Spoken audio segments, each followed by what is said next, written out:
Hi, it's Heather.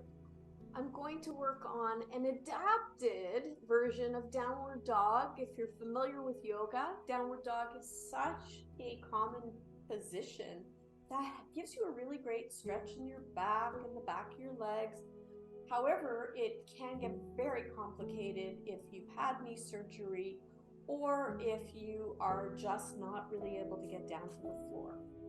So here I am with my head cut off, but this way I can film when I am using the chair. Now, chair must be secured either against a couch, against a wall. We don't want our chair to slip. Very important. So we're going to stand in front of our secured chair. I want you to play with me for a moment. I want you to put your hands on the chair. I want you to walk your hands forward and back. Good. Now, if you have sore hands, sore wrists, you can also use a fist position and you can go back and forth. So you can have your fists down for a moment, you can spread your hands out, go back and forth so that you don't end up being very sore in your hands, fingers, or wrists. Now, I'm going to come back down to the chair, possibly, depending on your chair, to about the middle of the chair. Hands are about shoulder width apart, and I'm spreading out my fingers. This is if you're in the palm open position. And I'm going to walk feet back, so you can walk your feet back a little.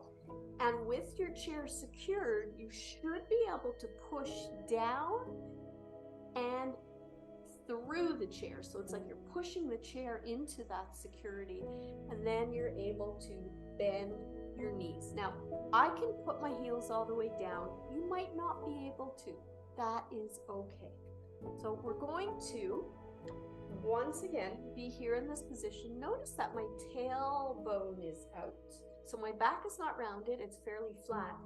In a downward dog, we have our head lower than our body usually. So if you can do this, great.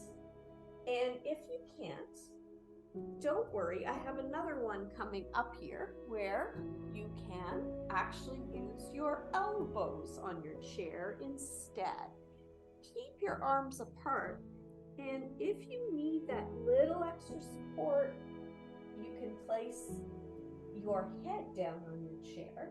Now you don't want to squish your neck or your shoulders. You want to come to a position where your shoulders are away from your ears, but your head can rest here. Bend your knees as you need to. It's okay if your heels are not flat. You want to get a stretch down the lower spine, out through the tailbone. Let's take a breath in and out and in and out.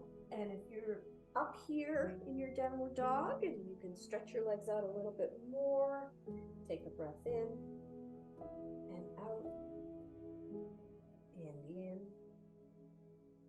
and slowly out. Good. When you're ready to come up, you can put your weight forward again into the hands, step your legs forward one at a time, and then come on back up to standing.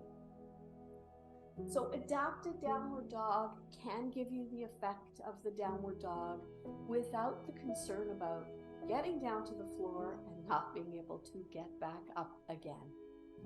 I hope you have a wonderful day. I'm Heather School, and I can pretty much adapt any pose for you for injuries, chronic illness. If you'd like to reach out, please do so. My information is below. I hope you have a wonderful day.